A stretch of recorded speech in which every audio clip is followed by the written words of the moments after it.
Assalamualaikum warahmatullahi wabarakatuh. Peristiwa manusia hidup kembali dikisahkan pada masa Bani Israel bersama sapi betina. Bermula ketika Bani Israel mendapati seorang yang tewas terbunuh, namun tidak diketahui siapa pembunuhnya. Serta mereka melimpahkan perbuatan tersebut kepada salah seorang di antara mereka. Jadilah ia tersangka utama. Lalu salah seorang di antara mereka berucap, "Di tengah-tengah kita ada Nabi Musa, pergilah kepadanya, karena dia seorang nabi dan pasti ia mengetahui." Mereka pun mendatangi Musa dan bertanya tentang siapakah pembunuh misterius itu. Meskipun seorang nabi dan rasul, Musa tidak mengetahui perkara gaib. Yang mengetahui perkara gaib hanyalah Allah Azza wa Jalla. Kemudian dengan hikmahnya, Allah tidak begitu saja memberitahukan mereka siapakah sang pembunuh. Dia menguji Bani Israel dengan sebuah perintah. Apakah saat sedang butuh mereka akan mendekatkan diri kepada Allah Subhanahu wa taala dan menaatinya, atau malah sebaliknya? Allah Subhanahu wa taala berfirman, "Dan ingatlah ketika Musa berkata kepada kaumnya, sesungguhnya Allah Subhanahu wa taala menyuruh kamu menyembelih seekor sapi betina. Mereka berkata, apakah kamu hendak menjadikan kami buah ejekan?" Lalu Musa menjawab, "Aku berlindung kepada Allah agar tidak menjadi salah seorang dari orang-orang yang jahil." Quran Surah Al-Baqarah ayat 67. Pandangan Bani Israel sebagaimana orang-orang pemuja akal sehat saat ini. Semua harus sesuai dengan logika, padahal kemampuan logika amatlah sempit. Menurut Bani Israel, kami meminta diberitahu siapakah si pembunuh. Tetapi kami malah disuruh menyembelih sapi betina. Apakah kamu hendak menjadikan kami buat ejekan, wahai Musa? Kata mereka. Begitu pula perintah ini dimaksudkan untuk menghilangkan kerancuan yang ada pada benak mereka. Karena sebelumnya mereka menyembah sapi, maka Allah perintahkan untuk menyembelih sapi. Dari sini kita dapat memetik pelajaran, tujuan utama dari syariat adalah untuk ditaati, bukan dinalarkan terlebih dahulu. Mulailah Bani Israel bertanya tentang sapi betina itu. Mereka menjawab, "Mohonkanlah kepada Tuhanmu untuk kami, agar dia menerangkan kepada kami, sapi betina apakah itu?" Lalu kemudian Musa menjawab, "Sesungguhnya Allah berfirman bahwa sapi betina itu adalah sapi betina yang tidak tua dan tidak muda, pertengahan antara itu. Maka kerjakanlah apa yang diperintahkan kepadamu." Quran Surah Al-Baqarah ayat 68. Setelah sebelumnya membantah, akhirnya mereka menerima. Sifat ini tentu sangat berbeda dengan sifat sahabat-sahabat Nabi. Mereka tidak pernah mempertanyakan perintah Rasulullah SAW, apalagi membantahnya.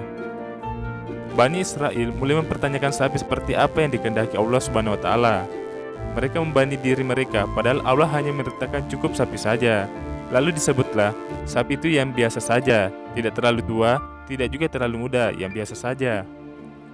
Sapi yang bisa menghidupkan orang mati tentunya bukanlah sapi biasa. Tentu ada spesifikasi yang lebih utama lagi tentangnya. Mereka pun bertanya tentang warna sapi itu.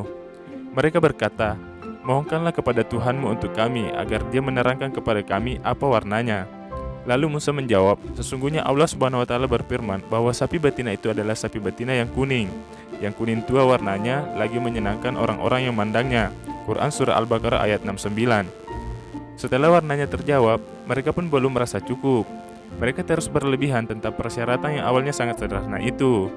Tambahkan lagi persyaratannya, karena belum cukup istimewa. Mereka berkata, "Mohonkanlah kepada Tuhanmu untuk kami, agar dia menerangkan kepada kami bagaimana hakikat sapi betina itu. Karena sesungguhnya sapi itu samar bagi kami dan sesungguhnya kami insya Allah akan mendapat petunjuk." Quran Surah Al-Baqarah ayat 70.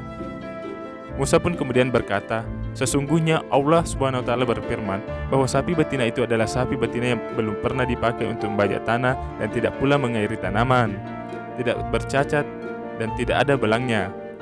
Kemudian mereka berkata, "Sekarang barulah kamu menerangkan hakikat sapi betina yang sebenarnya." Quran Surah Al-Baqarah ayat 71. Barulah syarat itu cukup bagi mereka, mereka pun berangkat mencarinya. Seandainya saja awal mereka menyembelih sapi betina jenis apa saja, maka mereka telah memenuhi perintah Allah Subhanahu wa taala. Namun mereka menyusahkan diri mereka sendiri. Mereka bertanya sapi betina seperti apa, dijawab sapi betina yang tidak tua dan tidak muda. Mereka mempertanyakan warnanya, dijawab sapi betina yang kuning tua. Tidak hanya sekedar kuning tua, tapi juga menyenangkan orang-orang yang memandangnya. Lalu mereka meminta syarat yang lain, dijawab sapi betina itu adalah sapi betina yang belum pernah dipakai untuk membajak tanah dan tidak pula untuk mengairi tanaman, tidak cacat dan tidak pula ada belangnya. Mereka pun kesulitan mencari sapi istimewa itu. Sapi bisa menghidupkan kembali orang yang telah mati walaupun akhirnya mendapatkannya. Kemudian mereka menyembelihnya dan hampir saja mereka tidak melaksanakan perintah itu. Quran Surah Al-Baqarah ayat 71.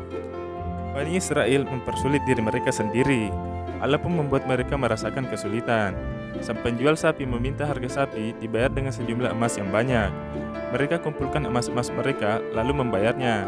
Setelah itu, mereka berikan sapi itu kepada Musa dan Musa membelinya. Nabi Musa alaihissalam mengambil salah satu bagian tubuh dari sapi tersebut. Tidak dijelaskan bagian yang mana, ada yang menyebutkan az-zira, yaitu betis sapi, bagian atas telapak kaki. Ada pula yang menyatakan paha sapi itu. Musa pukulkan bagian tubuh sapi tersebut kepada mayat, dan dengan kuasa Allah Subhanahu wa taala, mayat tersebut dapat hidup kembali. Dan ingatlah ketika Tuhanmu membunuh seorang manusia, lalu kamu saling tuduh-menuduh tentang itu. Dan Allah hendak menyingkapkan apa yang selama ini kamu sembunyikan. Lalu kami berfirman, pukullah mayat itu dengan sebahagian anggota sapi betina itu. Demikianlah Allah menghidupkan kembali orang-orang yang telah mati dan memperlihatkan kepadamu tanda-tanda kekuasaannya agar kamu mengerti. Quran Surah Al-Baqarah ayat 72 hingga 73. Musa berkata, sekarang dia sendiri yang akan beritahu kepada kalian siapa yang telah membunuhnya. Lalu orang yang hidup kembali itu menyebutkan siapa pembunuhnya. Setelah itu, ia pun kembali diwafatkan. Allah Subhanahu wa taala berkuasa atas segala sesuatu. Dia mampu mengadakan manusia sebelumnya sama sekali tidak ada. Dia mampu menghidupkan manusia yang telah mati sehingga manusia itu mengalami 2 kali kehidupan di dunia. Dan dia pula mampu membangkitkan manusia kelak di hari kiamat. Rugi dan menyesallah orang-orang yang mendustakan hari kebangkitan. Alangkah kecewa orang-orang yang meyakini hari kebangkitan namun tidak beramal dan mempersiapkannya. Demikian kisah tentang umat Nabi Musa yang dihidupkan dengan daging sapi. Wallahu a'lam bishawab.